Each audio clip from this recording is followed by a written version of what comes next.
Good morning. Today we're on lesson 24. Here's a look at the first problem set problem. We're doing a line plot today, which is something new that we haven't done. So we use the data in the tables to create a line plot and answer the questions. So I already used this data to make my line plot. Okay, so we go to 2 inches. So this right here, the 2 matches up with this 2. There's 1 tally mark, so I made 1 X. The 3 has 2 tally marks, so I made 2 X's. Make sure you do them right on top of each other so you can tell which column they go in. The 4 had 6, 1, 2, 3, 4, 5, 6. The 5 had 7, 1, 2, 3, 4, 5, 6, 7. The 6 had 8, 1, 2, 3, 4, 5, 6, 7, 8, 4, and 1. Okay, so that's what our line plot will look like. And then the question describes the pattern you see in the line plot. Okay, so you could say that most of the pencils are 4, 5, or 6 inches.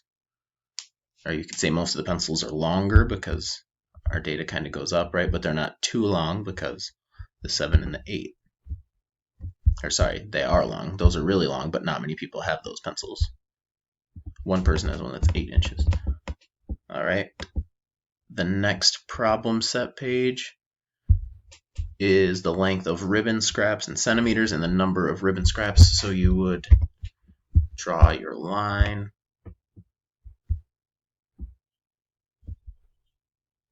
Okay, and you can look at the one on the last page to kind of help. So that one has 0 through 8. We will put 14.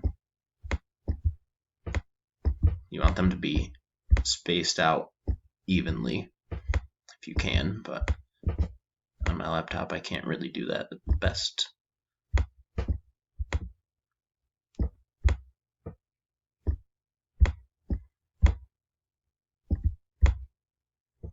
Okay, so pretend that was a little neater and better spaced out. So in 14, there's 1, so you would do an X above the 14. The 16 has 3. Okay, so you'd keep going just like that and then describe the pattern you see in the line plot. And to hand in, I would like you to do the lesson 24 homework, this first page, the first question 1 here. Use the data in the table to create a line plot and answer the question. Okay, so it already made the line for you. You just have to plot the data and answer the question, describe the pattern you see in the line plot.